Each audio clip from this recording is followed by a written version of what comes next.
And joining us on the phone now, Congressman Mike Johnson. Welcome back to American Ground Radio, my friend.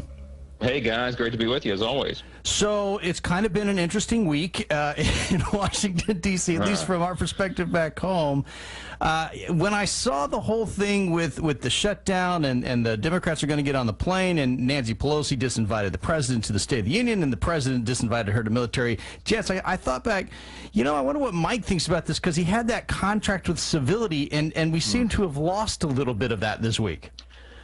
I tell you what, we have things are devolving quickly in Washington right now, and everybody can see it play out minute by minute, and it can be very discouraging. I mean, look, you have to agree with the president's strong stance on it, and the point that he's trying to make, what he's trying to stand for, is the absolute urgency, the necessity of border security, which at its root, as we've all talked about before, goes to the sovereignty of our country, the strength of our nation, is how well we protect our borders. And there's no question by any objective measure, we have a humanitarian and a national security crisis on the southern border. So he made that a campaign promise, and he's trying to fulfill it. And, the amount of money that remains as the gap in the negotiation is so small. I mean, it's billions of dollars, okay? But it's, in terms of the entire federal budget, it is a tiny fraction of a percentage of our spending.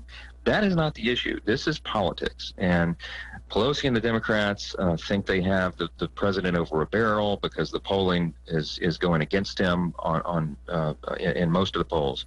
And so they're going to drag it out as far as possible. The shame of the whole thing is that you have, 800,000 federal workers and so many untold additional numbers of Americans who are adversely affected by this. Is there anything that can get done in Washington these days? Well, that's the question. So Pelosi, the speaker, continues to put bills on the floor that are just purely symbolic votes. It's pure partisan politics. I mean, she knows that they will not even be considered by the Senate. If they ever were, the president certainly wouldn't sign any of this. And so it's just political posturing at the expense of the American people. There's critical issues facing this country right now. Lots of work that we need to do, and much of it that we could do on a bipartisan basis if we could get beyond the tit for tat that's going on right now. And there are a lot of members, I could tell you guys, inside baseball, that on the Republican side of the aisle as well as the Democrat side, there are many members of Congress individually who are just as frustrated as everyone else. And, we want to break the impasse. We want to move the ball and get things done. And we're all just sort of hamstrung at the moment. And it's a very unfortunate set of circumstances. Now, Mike, as the new chairman of the Republican Study Committee, what are some of the ideas? I saw on Facebook a picture of you chairing that meeting. It was a huge room of very important folks, and there you were, the 4th Congressional Congressman, our congressman, leading the Republicans there in that meeting. What were some of the ideas that you all discussed to move the country forward, to move Congress forward, for God's sake?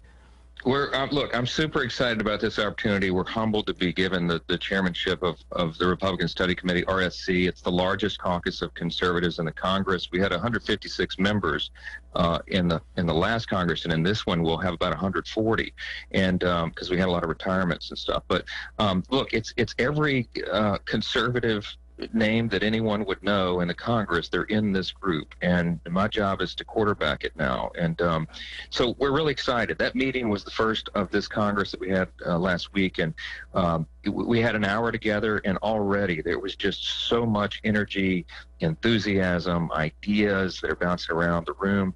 We're organizing the RSC into various task forces that will work in specific areas, targeted with objective tasks that they're set before them, and timelines to produce work products. So, I mean, it's everything from continuing our efforts on healthcare reform to budget reform, task reform, national security. Sure. Everything, every area. And what we do is we organize the members into the areas that they're most interested in, most passionate about, have the most expertise in, and that's a very effective way to do it. So this 2 years when the Republicans are in the minority in the House is not a time to downshift and have us wander in the wilderness. We see this as our greatest opportunity to carry the conservative banner, to present the alternative, and to explain to the American people why our philosophy is best for the country, and we're really looking forward to that. I think for a lot of Americans, especially Republicans, they feel like that Republicans in Congress need to remember that they're representing all the rest of us. In other words, act like Republicans, act like conservatives. Is there anybody in that room that needed to be reminded of that?